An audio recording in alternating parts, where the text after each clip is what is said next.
The truth was preserved in glass, a secret held captive for 125 years. In her small New York City apartment, surrounded by the faint scent of archival paper and old wood, Laura Hayes carefully held the negative up to the light. It was one of several glass plates she had inherited from her grandmother, tucked away in a camphor wood box filled with brittle documents and faded letters. This one, however, felt different. Heavier. She realized two plates were fused together by their delicate emulsion.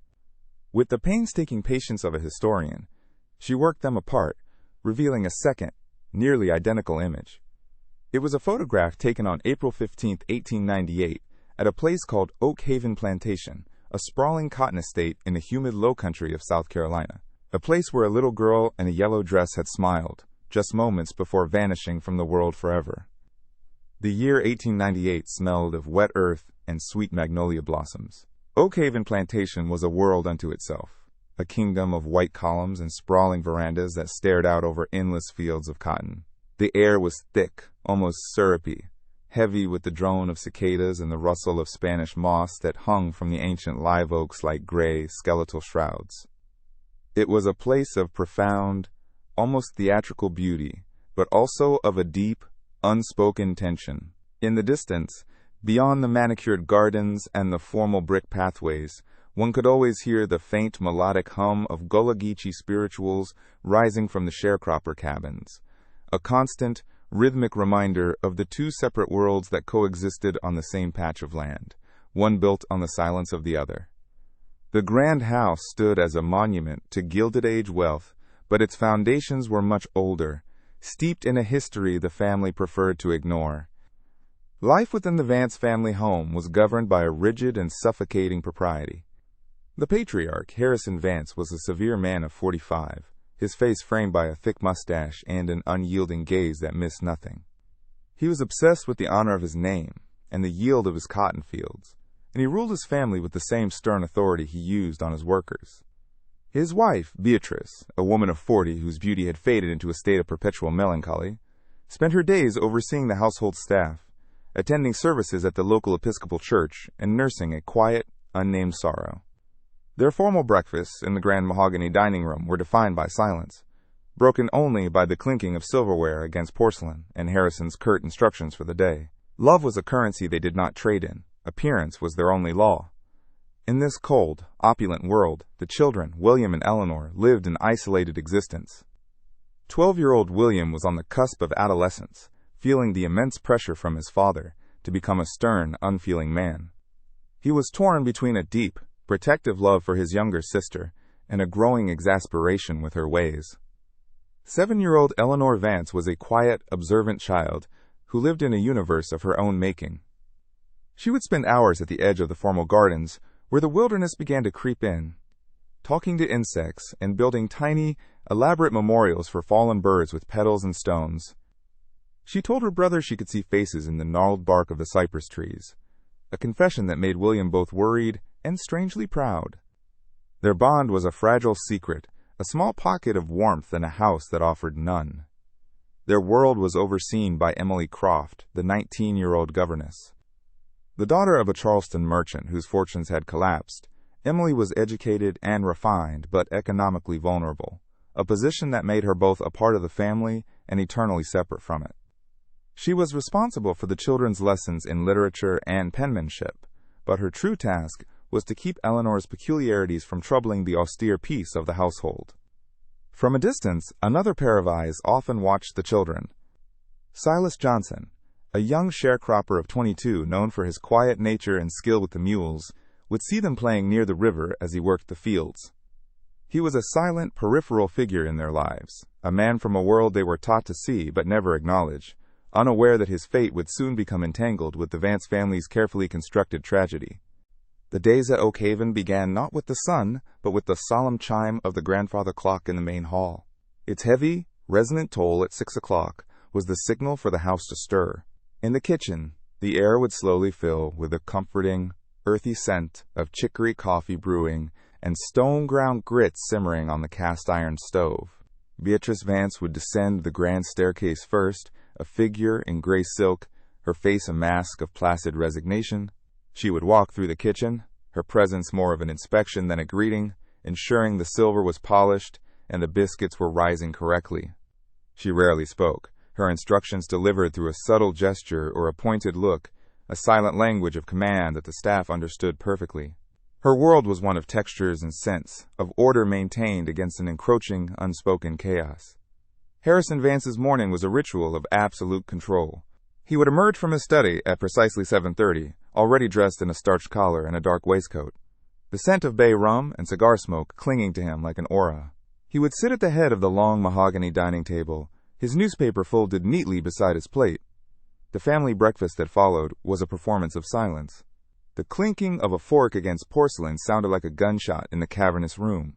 Harrison would read his correspondence, his brow furrowed, occasionally issuing a terse order to William about his studies or to a servant about a task for the day. He never looked at Eleanor directly, his gaze sliding past her as if she were a piece of furniture, a small, decorative object that did not concern him. The children's world was confined to the second-floor schoolroom, a space that always smelled faintly of chalk dust, old paper, and Emily Croft's lavender water. The lessons were a monotonous drone of recitation and penmanship, the scratch of nibs on paper filling the quiet hours. William, restless and already feeling the weight of his father's expectations, would stare out the window at the fields, his mind on anything but French verbs. He felt a constant, low-grade irritation, a sense of being trapped not just in the room, but in a life that was being laid out for him like a suit of clothes he did not want to wear. He would often tap his foot impatiently, a rhythm that earned him a sharp, disapproving glance from Emily, who was under her own immense pressure. Eleanor, however, seemed to exist in a different dimension entirely. She would sit perfectly still, her hands folded in her lap, her gaze fixed on a single dust mote dancing in a sunbeam or the intricate pattern of a spiderweb outside the window pane. While William struggled with long division, Eleanor would be lost in the geography of a water stain on the ceiling, seeing continents and coastlines. She rarely spoke unless prompted, and when she did, her answers were often strangely poetic and disconnected from the question. Emily Croft, torn between professional duty and a flicker of genuine concern, found the child's intense inner life both beautiful and deeply unsettling. It was a peculiarity that had to be managed, smoothed over, and kept from the critical eyes of Mr. and Mrs. Vance. The bond between William and Eleanor was a thing of quiet glances and secret understandings. He was her guardian in this cold, formal world. If their father's gaze lingered on Eleanor for a moment too long with a flicker of annoyance, William would instinctively create a distraction, knocking over a glass of water or asking a loud, pointed question about the cotton prices. He felt a fierce, almost primal need to protect her from the very air in the house, which seemed to thin whenever she was near. He didn't understand her world of stone memorials and conversations with butterflies, but he recognized its fragility. He knew, without knowing why, that it was something precious, and that the world of Oakhaven had no room for such things. Afternoons were a brief, humid reprieve. Once lessons were concluded, Emily would lead the children out into the formal gardens, a manicured space of rose bushes and sculpted boxwoods that served as a buffer between the rigid order of the house and the untamed wilderness beyond. Here, the air changed. It was thick with the sweet, heavy perfume of gardenias and the drone of honeybees. For William, it was a chance to shed the stiff posture of the schoolroom, to skip stones or climb the low-hanging branches of a magnolia tree. For Eleanor, it was a pilgrimage. She would immediately drift toward the edges of the property, to the places where the pristine lawn gave way to tangled undergrowth, and the dark, cool shade of the cypress swamp began to assert itself. There, at the boundary of her father's world, Eleanor was most herself. She would crouch for long periods, completely absorbed in the tiny dramas of the forest floor. She would watch a line of ants carrying a fallen leaf, her expression one of profound concentration, as if she were witnessing a great historical event. She gathered fallen petals, smooth river stones, and iridescent beetle wings, arranging them into intricate, temporary patterns on the gnarled roots of the live oaks.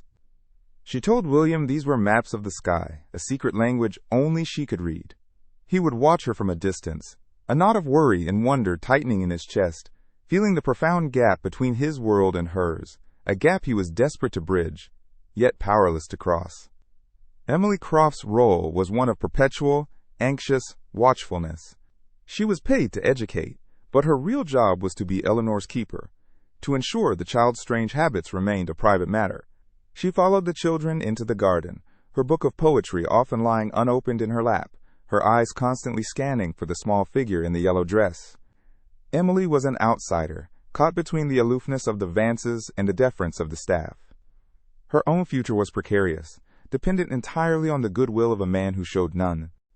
She felt a deep, lonely sympathy for Eleanor's isolation, recognizing in the child a reflection of her own fragile position in this unforgiving household, where any misstep could lead to ruin. Beyond the curated beauty of the gardens, the plantation pulsed with a different life.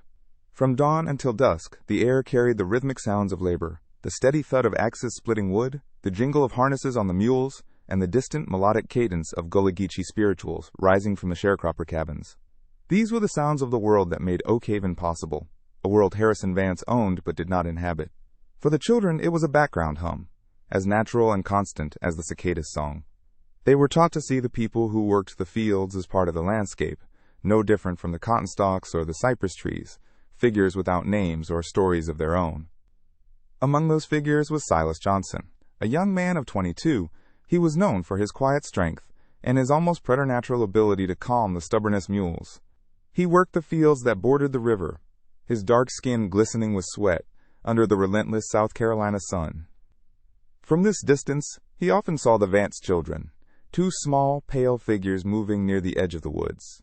He would see the boy, William, throwing a stick, and the girl, Eleanor, a flash of yellow, sitting perfectly still by the water's edge. He never approached. He never spoke. He was a silent observer from a separate reality, a man whose path was never meant to cross theirs, yet whose fate was already becoming invisibly entwined with the tragedy that was gathering like a storm cloud on the horizon.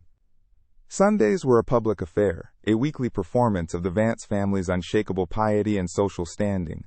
Dressed in their finest, they would ride in a polished carriage to the white-steepled Episcopal church in the nearby town. Harrison would nod gravely to his peers, men who, like him, measured their worth in acres and bales of cotton.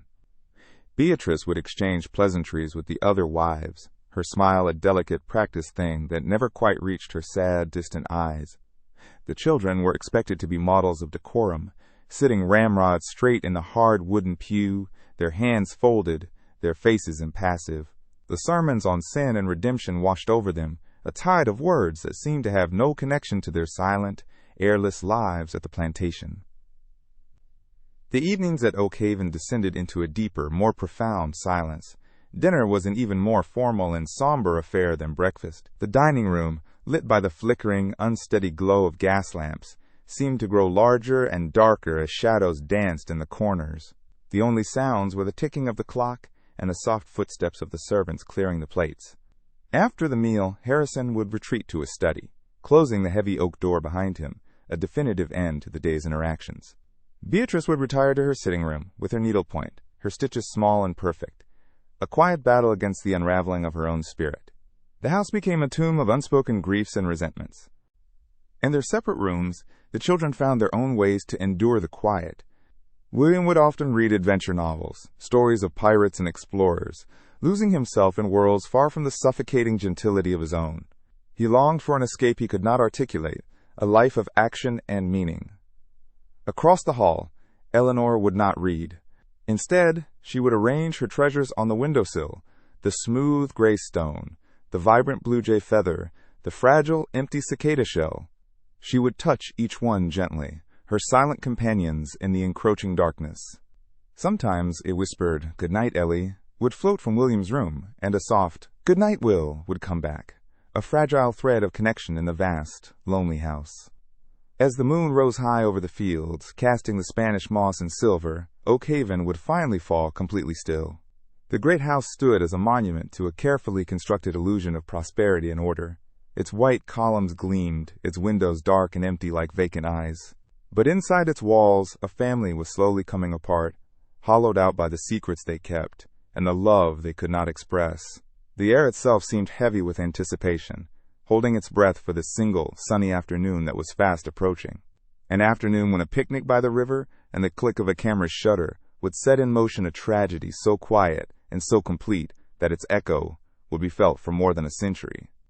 The oppressive humidity of a South Carolina spring seemed to seep into the very walls of the Vance home, a physical manifestation of the emotional atmosphere within. Every object had its place. Every moment was scheduled, a life designed to eliminate surprise or disruption. This rigid order was Harrison's defense against a world he saw as chaotic and threatening, and his family was expected to be the ultimate reflection of his control. Beatrice, in her own way, contributed to this illusion. Her management of the household was flawless, the meals exquisite, the linens perfectly white. She created a veneer of domestic perfection that masked the deep cracks in their foundation, a beautiful, fragile shell over an empty space where a family's heart should have been. April 15, 1898, arrived on a wave of warm, cloying air. It was the day Beatrice Vance had chosen for a picnic, an event framed as a celebration for a distant cousin, but, in reality, was another of her strained attempts to project an image of familial harmony. She personally oversaw the packing of a large wicker basket, her movements precise and devoid of joy. Inside, she placed delicate tea cakes dusted with sugar, slices of ripe melon, and a heavy porcelain pitcher of sweet tea, the ice clinking softly. The entire endeavor felt like a performance for an invisible audience. The house staff moved around her with quiet efficiency, sensing her brittle mood. This was not an outing born of spontaneity or happiness. It was an obligation, another scene to be staged in the ongoing play of the Vance family's life, and the oppressive humidity of the afternoon seemed to promise that the performance would be a difficult one. They traveled by carriage to a secluded spot on the banks of the Edisto River, a place where the manicured grounds of Oak Haven bled into a wilder, more untamed landscape. The air here was different, thick with the smell of damp earth, decaying leaves, and the sweet, almost narcotic scent of honeysuckle. The river moved slowly, its surface a dark, glassy brown, reflecting the cloudless sky like a shattered mirror. A dense grove of cypress and willow trees lined the far bank, their branches draped in Spanish moss that swayed gently in the faint breeze. It was a place of profound, almost menacing beauty.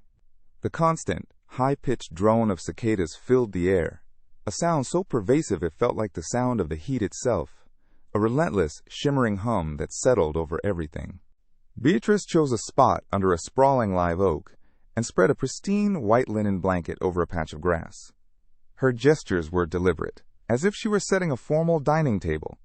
She arranged the cakes on a silver platter and poured the tea into delicate porcelain cups. William, already bored, fidgeted in his stiff linen suit, his eyes darting towards the water's edge, looking for flat stones to skip. He felt the familiar weight of his mother's expectations, the unspoken command to appear happy and grateful.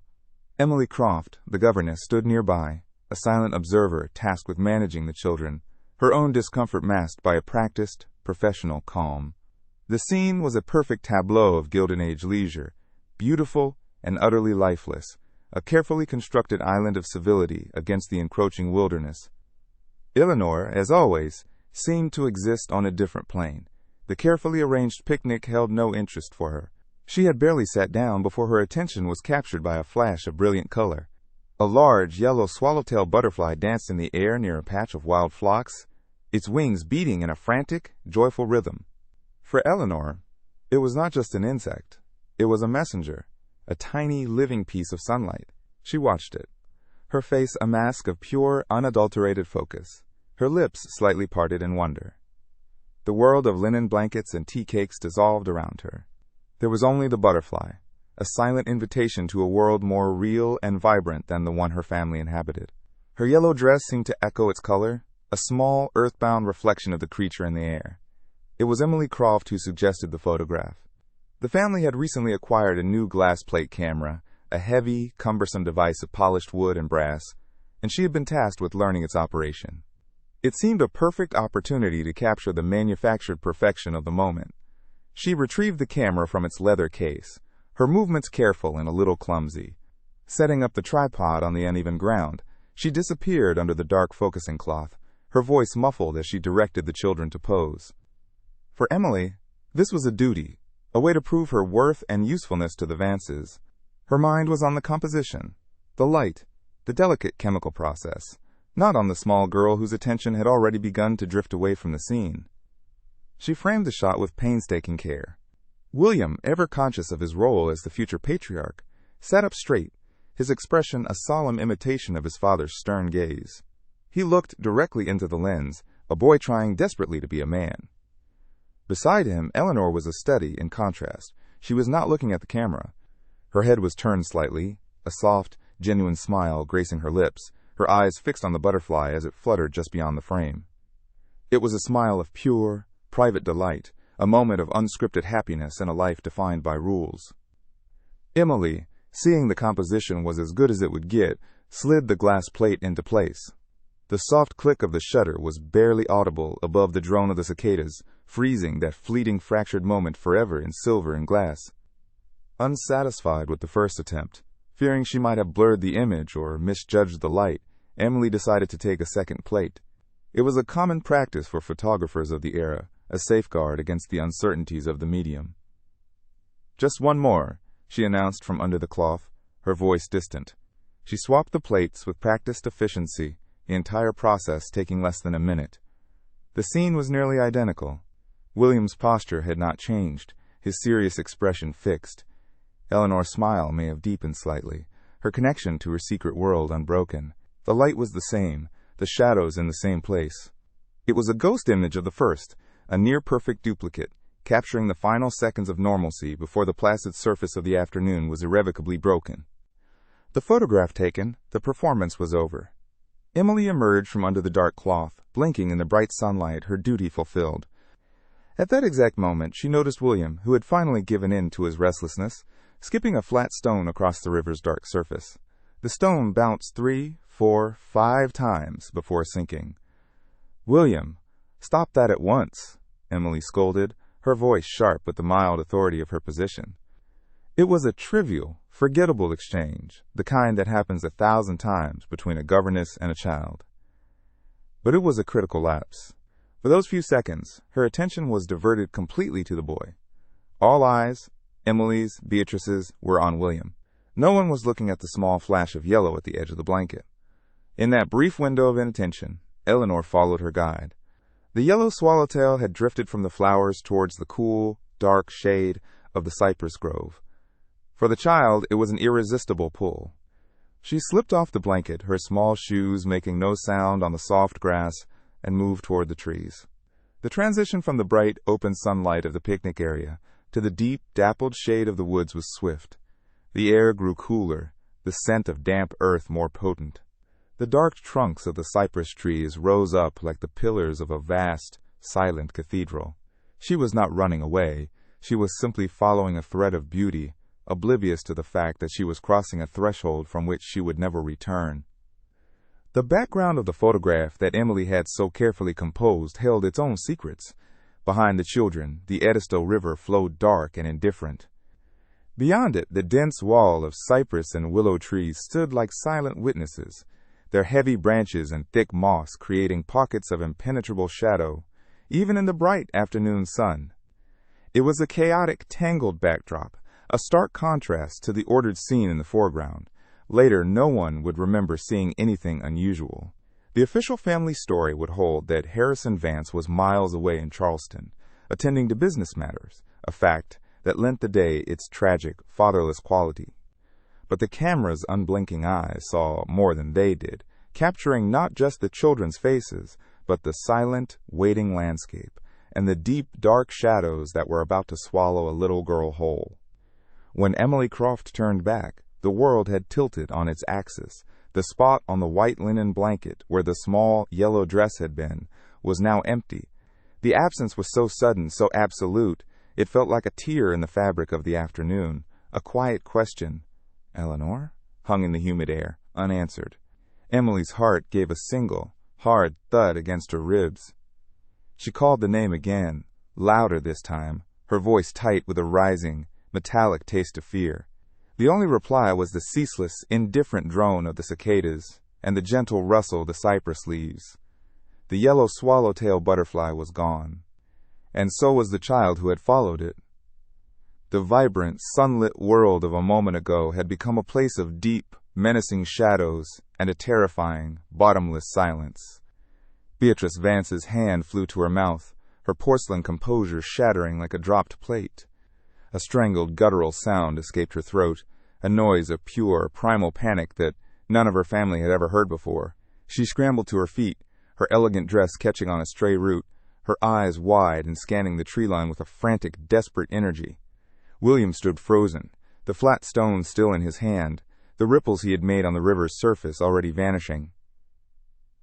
The calls for Eleanor grew more desperate, more ragged, echoing uselessly against the dense wall of trees. They searched the immediate area, their movements clumsy with panic, pushing aside ferns and peering into the dark undergrowth. But the woods kept their secrets. The little girl had been swallowed whole, leaving behind nothing but a chilling, inexplicable void. The sun began its slow descent, bleeding orange and purple across the western sky. The light, once warm and benevolent, now seemed cruel, casting long, distorted shadows that stretched from the trees like accusing fingers. The idyllic picnic scene was now a tableau of chaos and horror. The wicker basket lay on its side, a few perfect tea cakes crushed into the grass. A porcelain cup had been knocked over, a dark stain of sweet tea spreading across the white linen blanket like a wound. The air grew cooler, and the sounds of the approaching evening, the first calls of whippoorwills, the chirping of crickets, began to rise, weaving themselves into the oppressive silence left by the unanswered calls.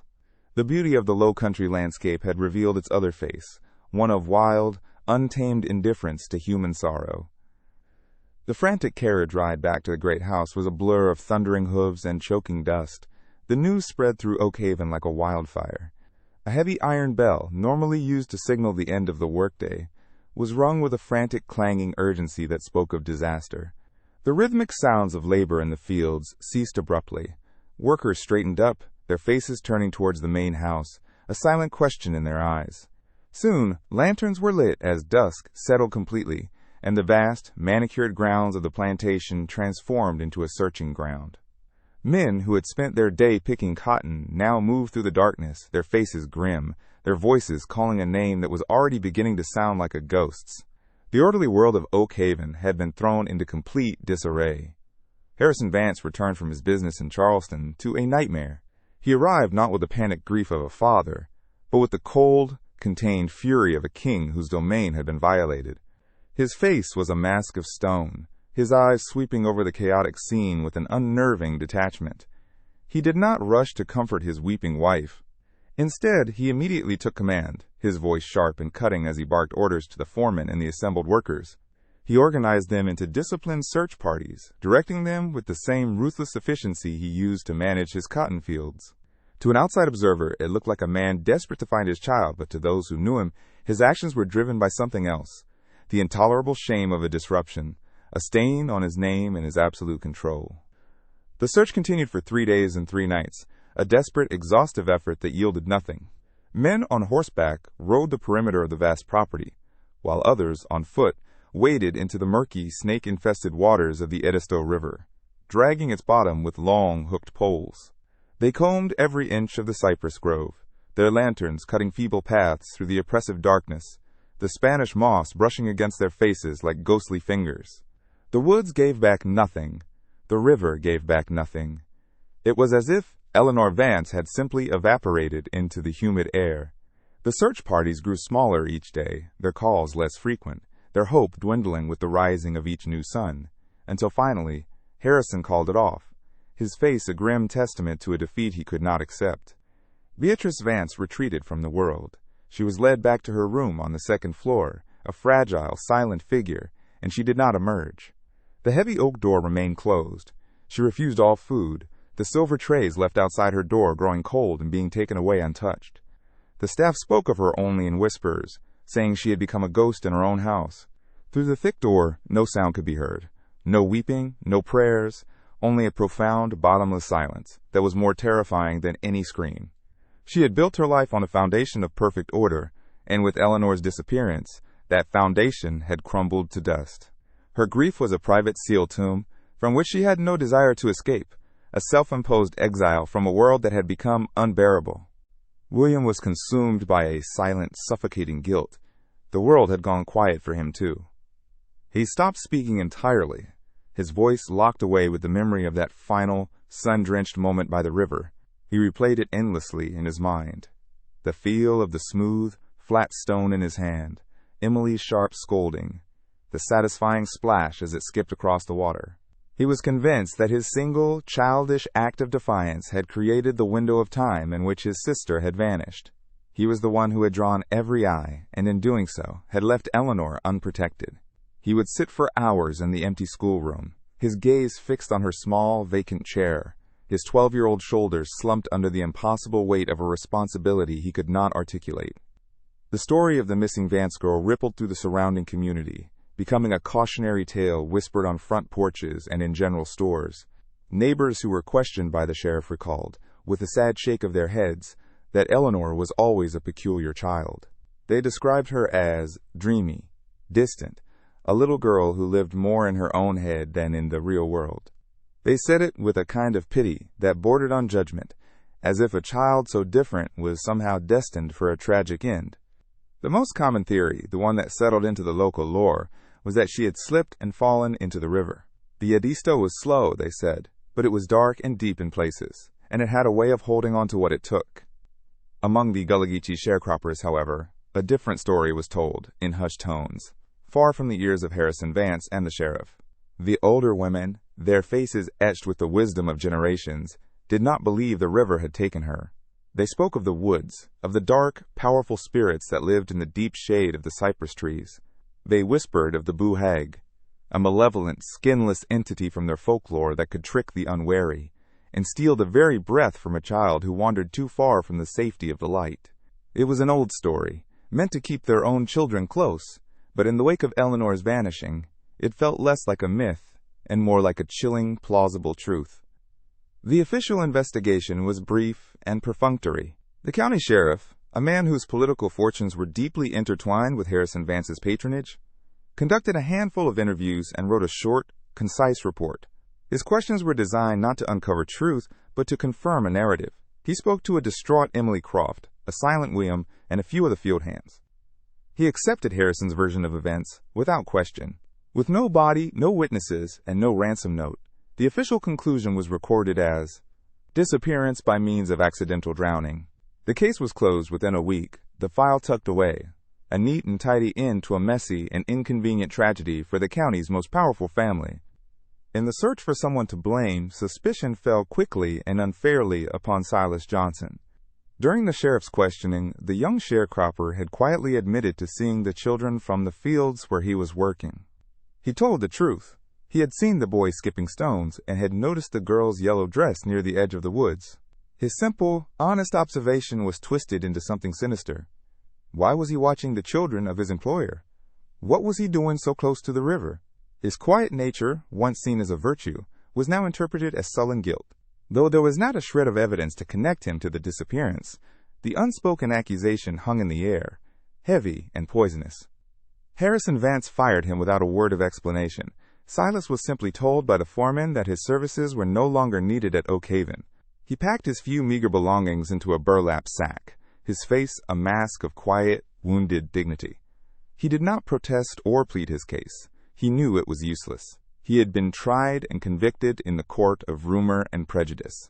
As he walked down the long dirt road leading away from the plantation, the only home he had ever known, he did not look back.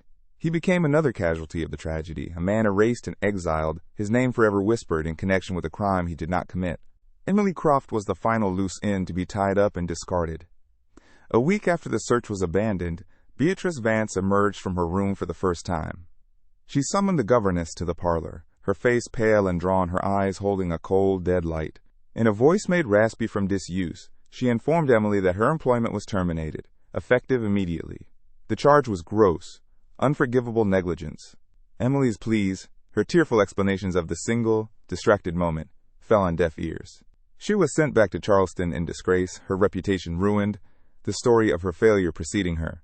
She would carry the weight of that sunny afternoon, the image of Eleanor's smile, and the soft click of the camera's shutter, as a lifelong penance.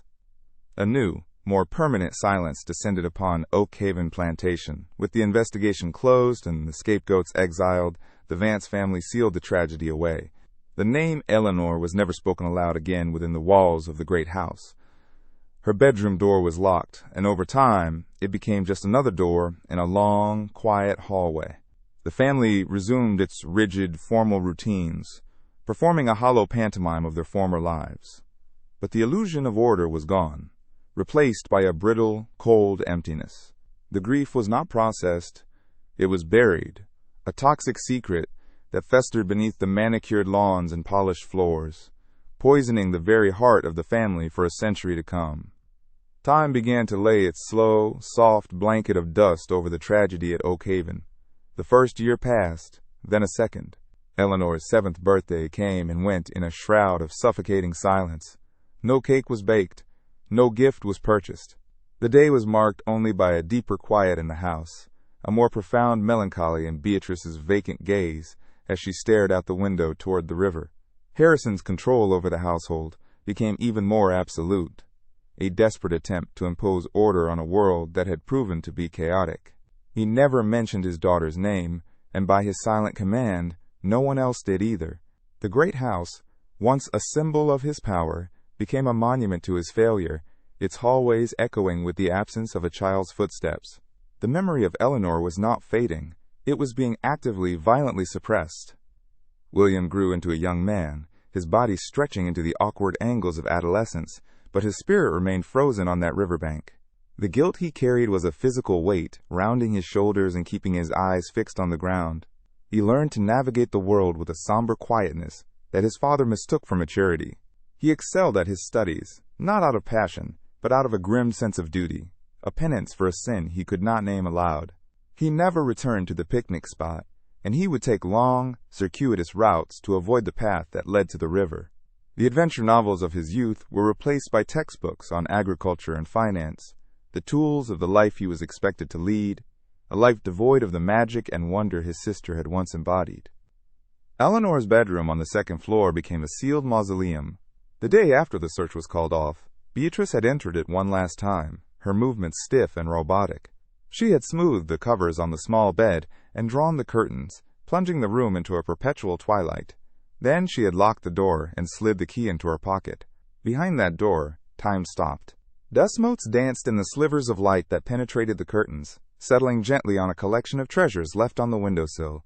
A smooth gray river stone, a vibrant blue jay feather, a fragile, empty cicada shell.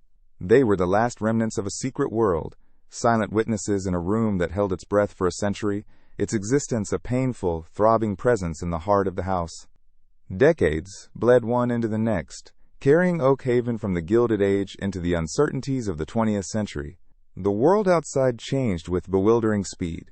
The first automobile sputtered down the dirt roads, and news of a great war in Europe arrived in crisp newspapers. But within the plantation's gates, time moved differently, sluggishly. Harrison Vance aged, his thick mustache turning gray, the stern lines of his face carved deeper by bitterness and regret. Beatrice became a spectral figure, her life reduced to the repetitive, comforting motion of her needlepoint, her silent stitches a language of grief only she could understand. The household staff turned over. New maids and cooks arrived who knew the story of the lost girl only as a sad, distant rumor, a cautionary tale about the treacherous river. The memory of the other casualties faded into nothing. Emily Croft, the disgraced governess, disappeared back into the anonymity of Charleston, her name a whispered curse that eventually vanished from conversation entirely. Silas Johnson, the young sharecropper, unjustly accused, was erased from the plantation's history as if he had never existed. His name, his face, his quiet dignity, all were swallowed by the Vances' need for a clean, simple narrative of tragedy. The truth, with its messy, inconvenient details, was buried deep. Oak Haven became an island of carefully curated forgetting, a place where the past was not a source of wisdom, but a dangerous ghost to be kept perpetually at bay, locked away like the child's empty room. William eventually escaped the physical confines of the plantation, leaving for a university in Virginia. He married a woman from a good family, a quiet, gentle person, who learned early on not to ask about the deep well of sadness behind her husband's eyes. He became a father himself, but his connection to his own children was distant, filtered through a profound, unshakable sense of his own inadequacy. He could not protect them from the world's sorrows, because he had failed so spectacularly to protect his own sister. He never spoke of Eleanor, not even to his wife. The story was a locked box inside him, and he did not have the key. The inherited trauma was passed down, a silent, nameless current running through the next generation of the Vance family. The land itself began to reflect the family's decay. In the 1920s, the boll weevil arrived, a tiny, relentless insect that accomplished what no human adversary ever could. It broke Harrison Vance's spirit. The cotton fields, the source of his wealth and pride, turned brown and barren. The family fortune, already strained, began to hemorrhage.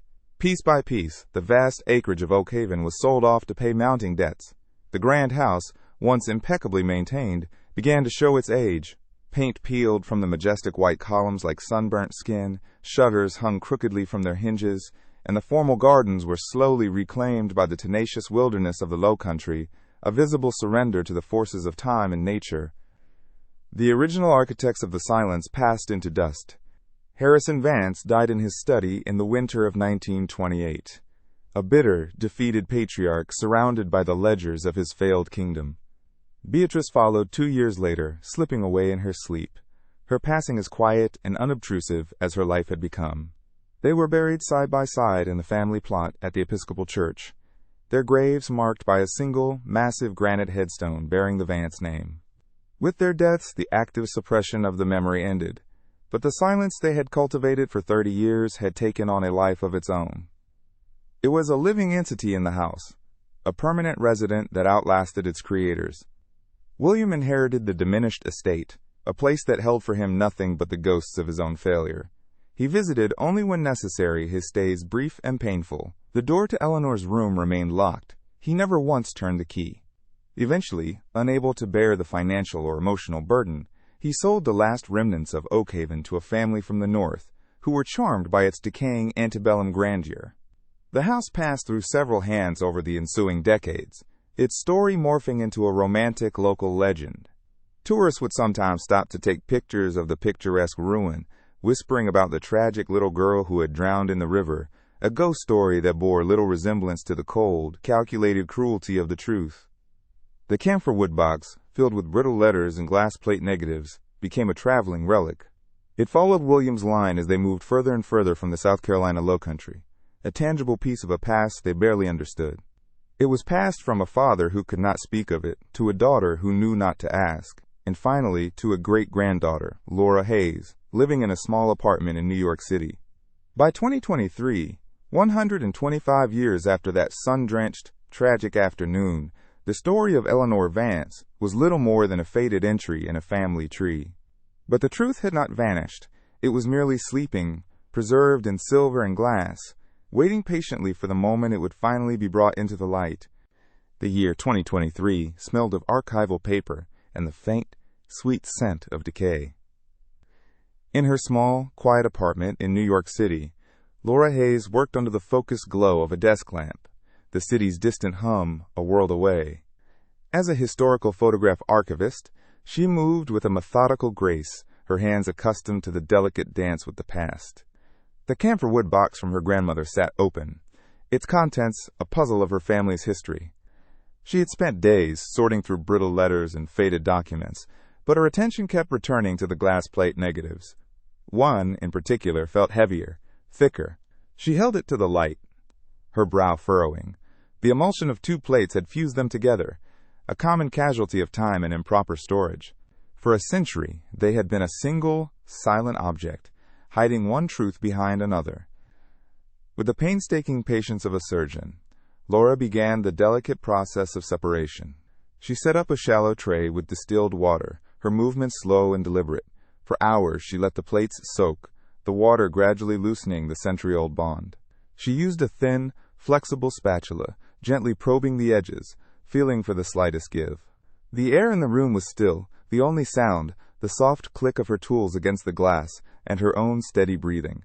It was a conversation with chemistry and time, a negotiation with the past. Finally, with a soft, whisper-like sigh, the 2 plates came apart. She lifted the second negative from the water, a ghost image emerging from its long slumber, a near-perfect twin of the photograph she had known her entire life. Her initial feeling was one of professional satisfaction rather than profound discovery. Finding a duplicate plate was not unheard of. Photographers of the era often took a second shot as a precaution. She carefully dried the negative, her mind already on the next step. The image was a familiar one. her great-uncle William as a boy looking sternly at the camera, and his little sister Eleanor smiling at something just beyond the frame. It was the foundational image of her family's greatest tragedy. She decided to digitize it immediately, to capture its details in high resolution before the delicate emulsion could degrade any further. She placed it on the scanner, the cool blue light passing over the glass, translating the captured light of 1898 into the language of pixels. The process was routine, a task she had performed hundreds of times. The image materialized on her high-definition monitor with startling clarity, far sharper than any sepia print she had ever seen. The faces of the children were so immediate, so present, it felt as if she could reach through the screen and touch them. There was William, his jaw set with the premature gravity of a boy trying to be a man. And there was Eleanor, her yellow dress a beacon of light, her smile so genuine and unguarded it made Laura's chest ache. The photograph was beautiful and heartbreaking. For a moment, she simply looked at it, absorbed by the captured innocence. Then, her archivist's instincts took over. She began to zoom in, a habitual act of examining the image's finer points, the focus, the texture of the linen blanket, the blades of grass. Her cursor drifted from the foreground to the background, into the deep tangled shadows of the cypress grove along the riverbank. It was a chaotic backdrop of dark trunks and swaying Spanish moss. She wasn't looking for anything in particular, just assessing the quality of the image. And then she saw it. Her breath caught in her throat. Partially hidden behind the massive trunk of a cypress tree, about 50 yards from the children was a shape. It was dark, man-made, and utterly incongruous with the wild landscape. She zoomed in further, her heart beginning to pound a slow, heavy rhythm against her ribs. The pixels resolved into a clear, unmistakable silhouette. It was a man's hat, its rounded crown and curled brim stark against the dappled light of the woods. It was not the simple straw hat of a sharecropper or a field hand. Laura knew its shape instantly. It was a bowler hat, the formal headwear of a gilded-age gentleman. A cold knot of dread tightened in her stomach. She quickly opened another file on her computer, a formal portrait of the Vance family taken in 1895. Her eyes went straight to the patriarch, Harrison Vance, standing stiffly behind his wife and children. On his head, he wore the exact same style of hat. The dark band, the severe, rounded shape. It was identical. The camera, an impartial, unblinking eye, had captured a detail that no human witness had ever reported. It was a ghost in the machine, a silent testament to a hidden presence. The foundation of the family story crumbled in that instant. For 125 years, the narrative had been built on a single, indisputable fact. Harrison Vance was away on business in Charleston on the day of the picnic. His absence had always been a key element of the tragedy, framing it as a moment of maternal and governess-led chaos. But the photograph was irrefutable proof. He had been there, not with his family on the blanket, but hiding in the trees, a secret observer at his own family's outing. The knowledge landed with the force of a physical blow, recasting the entire event in a sinister, incomprehensible new light. The question was no longer what happened to Eleanor, but why her father had been watching from the shadows. A frantic energy seized her. The photograph was a question that demanded an answer. Laura turned back to the camphor wood box, her hands trembling as she sifted through the brittle documents, no longer with the gentle care of an archivist, but with the desperate urgency of a detective. Her fingers brushed against a small, leather-bound volume at the bottom of the box. The faded gold leaf on the cover bore the initials B.V. Beatrice Vance. It was her diary. Laura had glanced at it before, finding only brief, mundane entries about household management and church services. Now it felt like the most important object in the room, a potential key to the lock the photograph had just revealed. She opened the diary, its pages whispering as they turned. Tucked into the back, pressed flat between the final page and the leather cover, was a single sheet of yellowed, folded paper. It was a letter, the ink faded to a pale brown, the handwriting a delicate, spidery script. It was dated March 1920, and it was signed by Emily Croft, the governess. It was addressed to Beatrice, though it had clearly never been sent. Laura's eyes scanned the words, her world tilting on its axis. Emily's confession, written 22 years after the event, spilled out onto the page. Eleanor had not wandered off. She had not drowned. Harrison, unable to bear what he called the shame of his daughter's quiet, peculiar nature, had orchestrated the entire event. The picnic was a charade, a means to deliver Eleanor to a remote, austere sanitarium in the mountains, a place from which she would never return. The full, monstrous truth settled over Laura, cold and suffocating. Harrison's hidden presence was not that of a passive observer. He was there as the architect of his daughter's erasure, ensuring his cruel plan was executed flawlessly. William's lifelong guilt, Beatrice's silent retreat from the world, Emily's ruined reputation. It was all fallout from a single, calculated act of paternal cruelty. Laura stared at the computer screen, at the image of the little girl in the yellow dress, her innocent smile, now a symbol of the ultimate betrayal. The hat in the cypress tree was not just a forgotten detail. It was the shadow of the man who had murdered his daughter's life, burying her not in the earth, but in a silence so profound it had poisoned his family for generations. The silence in Laura Hayes's apartment was no longer empty. It was filled with the deafening weight of 125 years of deceit. The revelation from Emily Croft's letter did not wash over her with the heat of anger, but with a chilling, creeping cold that settled deep in her bones. There was no one left to confront, no court of justice to appeal to. All that remained was a profound, hollowed-out understanding. She finally saw the true shape of her family's sorrow. Beatrice's living death behind a locked door was not just grief, but the penance of a complicit wife. William's lifelong, crushing guilt was not for a moment of distraction, but perhaps for seeing his father's shadow in the trees and not understanding what it meant. Harrison Vance had not lost a daughter. He had disposed of her, and the poison of that act had seeped down through the generations, a silent, unhealed inheritance. Driven by a grim, methodical need for closure, Laura spent the next 2 weeks descending into the digital archives of state records and historical asylum ledgers. The name of the sanitarium in Emily's letter led her down a rabbit hole of forgotten institutions, places built in the remote Appalachian highlands, designed to hide away the inconvenient and the peculiar. She finally found her. Not Eleanor Vance, but Nora Allen, a name chosen to erase a past. The records were sparse, clinical. Admitted, April 16, 1898. Reason: nervous affliction, melancholia. There were no records of visitors. The final entry was dated November 3, 1904. Cause of death: influenza. Her body, unclaimed, was buried in an unmarked grave in the institution's small, overgrown cemetery. Eleanor Vance had lived for 6 more years, alone, and had died a stranger. A month later, Laura drove the long miles south, the humid air of the low country clinging to her skin as she neared the ruins of Oakhaven. The great house was a skeletal shadow of its former self, its white columns stained and peeling, the gardens a tangled riot of green. She did not go to the house. Instead, she walked the overgrown path to the riverbank, to the spot where the great live oak still stood, its branches heavy with Spanish moss. The air still hummed with the drone of cicadas.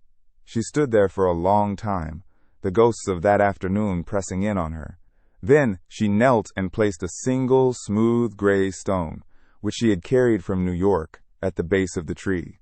It was a small, silent monument for a girl who loved such things, a quiet acknowledgement on the soil where her life had been stolen. Back in her apartment, Laura performed one last act of archival correction. She opened the digital family tree, her fingers moving slowly across the keyboard. Beside Eleanor Vance's name, where a blank space had been, she typed a new entry. She did not write the full monstrous story. Instead, she simply added a date of death, November 3, 1904. It was a quiet act of defiance against the erasure, a restoration of a life to the family record. She then carefully placed Emily's letter and the 2 glass plate negatives back into the camphor wood box. She closed the lid, the soft click echoing in the stillness of the room. The box, its secrets finally revealed, was no longer a puzzle to be solved, but a tomb to be sealed. Her work was done. Laura printed a single high-quality copy of the second photograph, the one that held both the smile and the shadow. She placed it in a simple, dark wood frame and set it on her desk.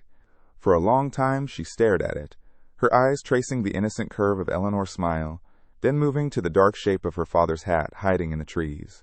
The image was a perfect, terrible diptych of love and betrayal, of light and the profound darkness that sought to extinguish it.